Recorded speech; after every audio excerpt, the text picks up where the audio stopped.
Geometrías del tiempo, ritmo e inestabilidad. Esas geometrías se trazan en el espacio, pero también en el tiempo. Son creación pura de la memoria y la imaginación.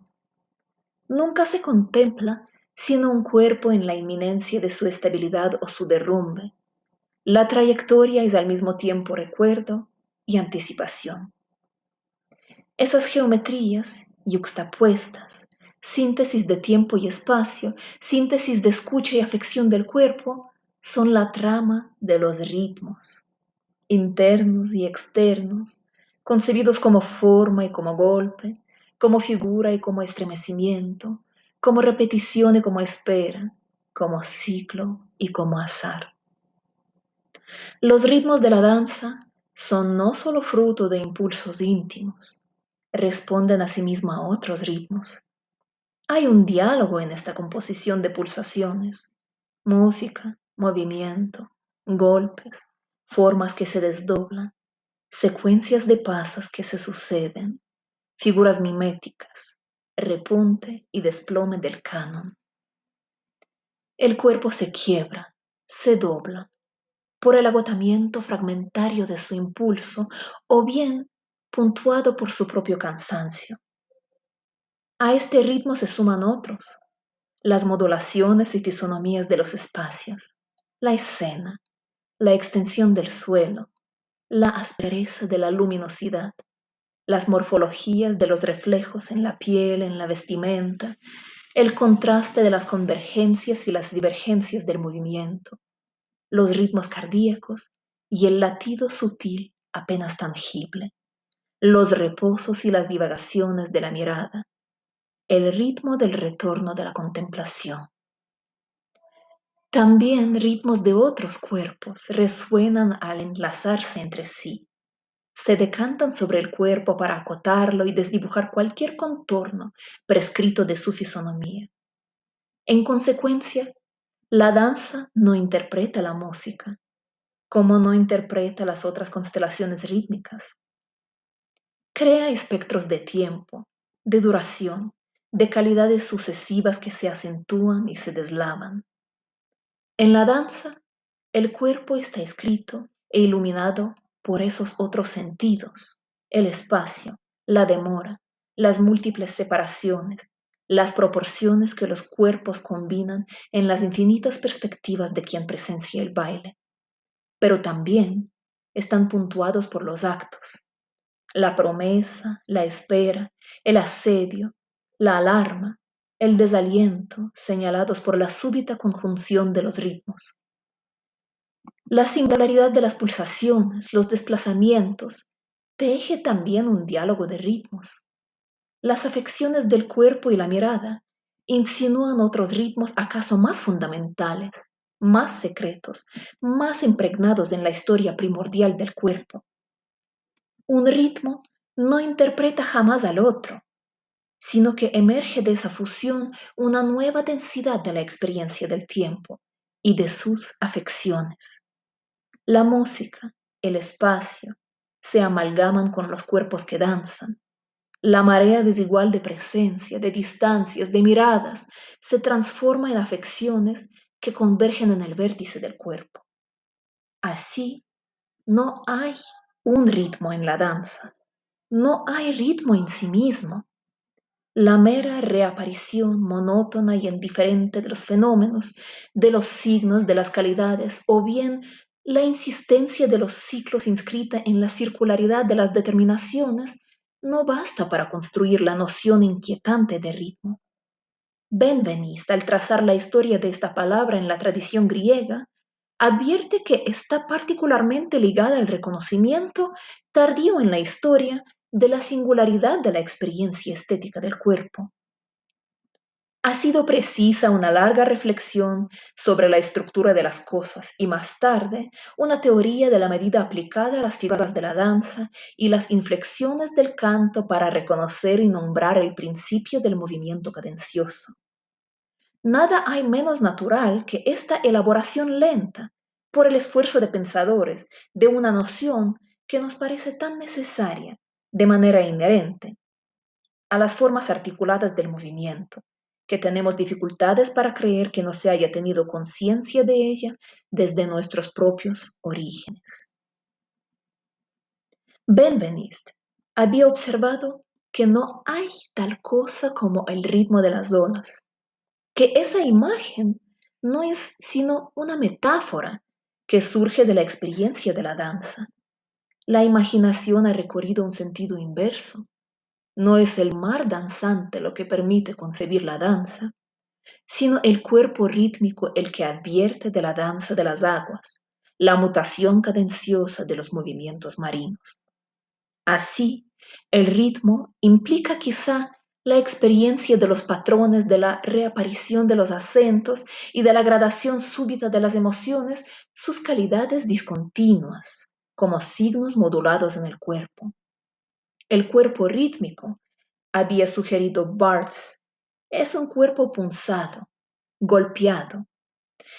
Es preciso llamar golpe a cualquier cosa que haga que tal o cual parte del cuerpo se flexione brevemente, incluso si esa flexión toma las formas románticas del apaciguamiento. El apaciguamiento es siempre un estiramiento. El cuerpo se estira, se distiende, se extiende hasta su forma extrema. Estirarse es alcanzar el límite de una dimensión, es el gesto mismo del cuerpo irrenunciable que se reconquista. El cuerpo responde a ese golpe. El ritmo suscita la concatenación de las respuestas, del dolor, de la modulación del esfuerzo, de la búsqueda de una cancelación de los límites en cuyo horizonte está siempre la exacerbación de sí, que lleva al propio cuerpo a vencerse hasta la distorsión, hasta esa tensión donde se conjugan la inmovilidad y el dolor del esfuerzo límite, donde el equilibrio y la inmovilidad se confunden en el abandono, donde la disciplina extrema, el doblegarse íntimo ante la voluntad de forma, se confunde con la irrupción intempestiva del derrumbe, la suspensión súbita del movimiento, la violencia de una intensidad que orilla al cuerpo a la torsión. Pero el ritmo es también certeza, deseo y espera de la reaparición de los acentos. El ritmo emerge de cuerpos sacudidos por pulsos, cuya serie aparece como captura, seducción y éxtasis.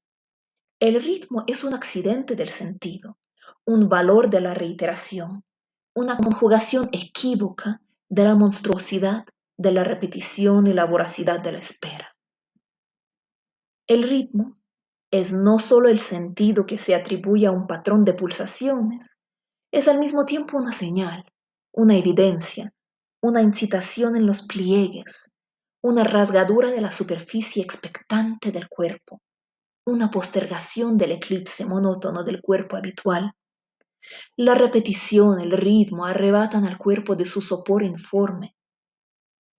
El movimiento rítmico del cuerpo está señalado por esta puntuación orgánica, muscular, carente de otro sentido que el del latido de la carne, y al mismo tiempo condición de posibilidad de la memoria, de la significación, de la experiencia de la densidad y el volumen vital del propio cuerpo.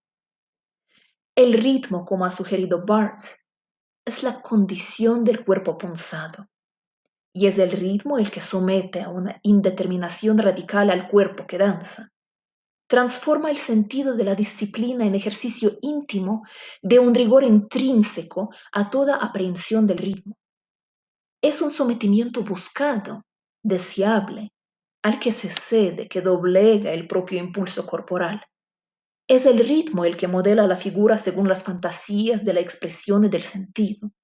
Construye la imaginación geométrica del cuerpo propio, la disposición del deseo de figura a la insinuación onírica, el adormecimiento exuberante engendrado por la regularidad monótona de la repetición, la percepción de la forma del propio movimiento como una experiencia en sí misma que inscribe en los miembros la mirada de los otros.